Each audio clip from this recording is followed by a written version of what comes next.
Hi,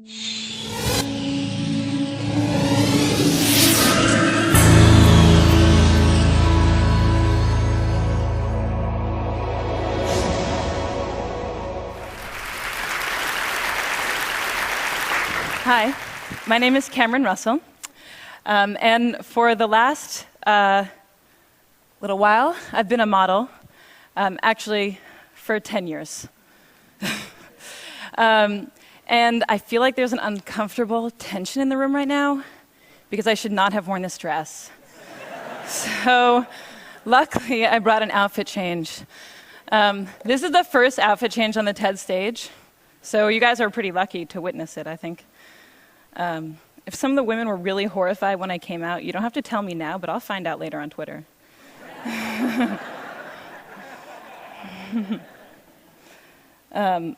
I'd also note that I'm quite privileged to be able to transform what you think of me in a very brief 10 seconds. Not everybody gets to do that. These heels are very uncomfortable, so good thing I wasn't going to wear them. The worst part is putting this sweater over my head because that's when you all laugh at me, so don't do anything while it's over my head. All right. So why did I do that? That was awkward. Well,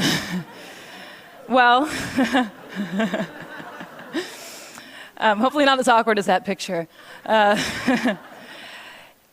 Image is powerful, but also image is superficial. I just totally transformed what you thought of me in 6 seconds. And in this picture, I had actually never had a boyfriend in real life. I was totally uncomfortable, and the photographer was telling me to arch my back and put my hand in that guy's hair. And of course, barring surgery, or the fake tan that I got 2 days ago for work, there's very little that we can do to transform how we look. And how we look, though it is superficial and immutable, has a huge impact on our lives. So today, for me, being fearless means being honest. And I am on this stage because I am a model. I'm on this stage because I am a pretty white woman. In my industry, we call that a sexy girl. And I'm going to answer the questions that people always ask me, but with an honest twist. So the first question is, how do you become a model? And I always just say, oh, I was scouted, but that means nothing. The real way that I became a model is I won a genetic lottery, and I am the recipient of a legacy. And maybe you're wondering, what is a legacy? Well, for the past few centuries, we have defined beauty not just as health and youth and symmetry that we're biologically programmed to admire, but also as tall, slender figures and femininity and white skin. And this is a legacy that was built for me, and it's a legacy that I've been cashing out on. And I know there are people in the audience who are skeptical at this point, and maybe there are some fashionistas who are like, wait, Naomi, Tyra, Joan Smalls, Lu Wen, and first, I commend you on your model knowledge, very impressive. But unfortunately, I have to inform you that in 2007, a very inspired NYU PhD student counted all the models on the runway, every single one that was hired, and of the 677 models that were hired, only 27, or less than 4%, were non-white. The next question people always ask me is, can I be a model when I grow up? And the first answer is, I don't know, they don't put me in charge of that. But the second answer, and what I really want to say to these little girls, is why? You know, you can be anything. You could be the President of the United States, or the inventor of the next internet, or a ninja cardiothoracic surgeon poet, which would be awesome, because you'd be the first one. If after this amazing list, they still are like, no, Cameron, I want to be a model, well, then I say, be my boss, because I'm not in charge of anything, and you could be the editor-in-chief of American Vogue, or the CEO of H&M, or the next Stephen Meisel. Saying that you want to be a model when you grow up is akin to saying that you want to win the Powerball when you grow up. It's, you know, out of your control, and it's awesome, and it's not a career path. I will demonstrate for you now 10 years of accumulated model knowledge, because unlike cardiothoracic surgeons, it can just be distilled right into right now.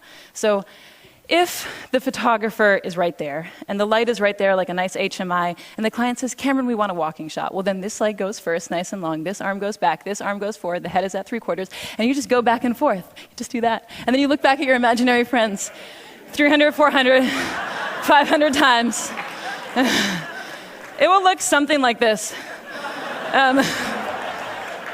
Hopefully less awkward than that one in the middle. I don't know what happened there.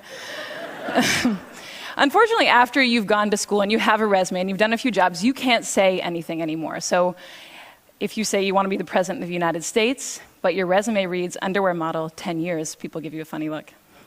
The next question people always ask me is, do they retouch all the photos? And yeah, they pretty much retouch all the photos, but that is only a small component of what's happening.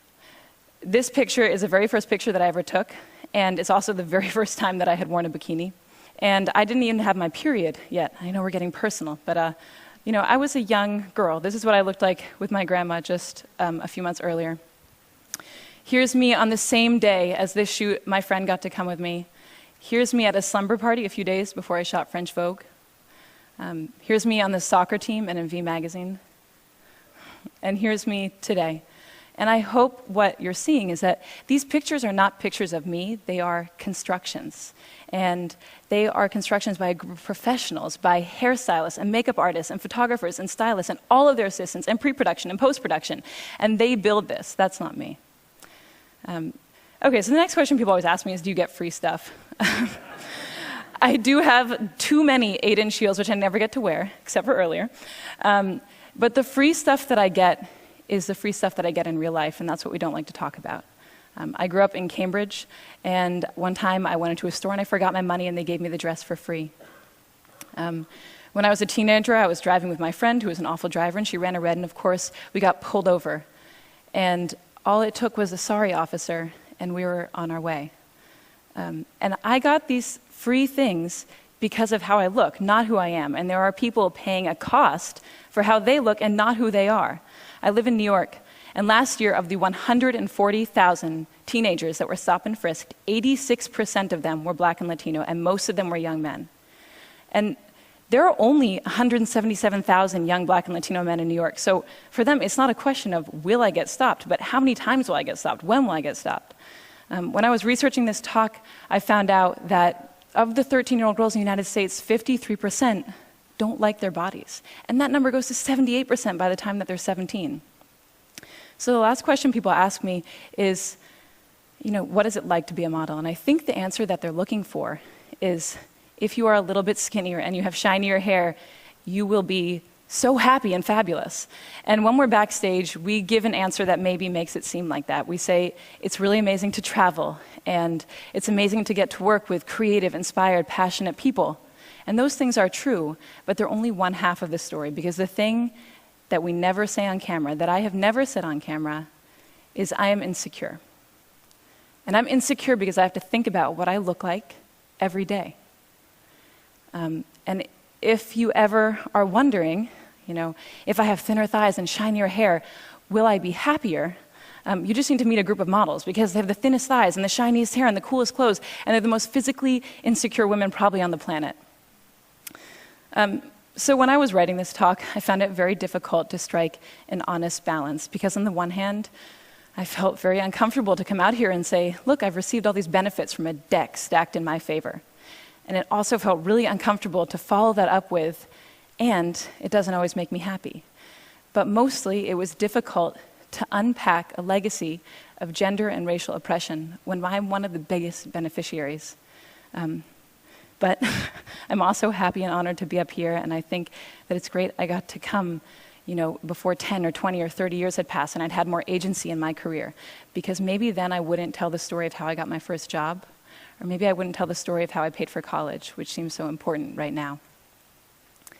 If there's a takeaway to this talk, I hope it's that we all feel more comfortable acknowledging the power of image in our perceived successes and our perceived failures. Okay, thank you.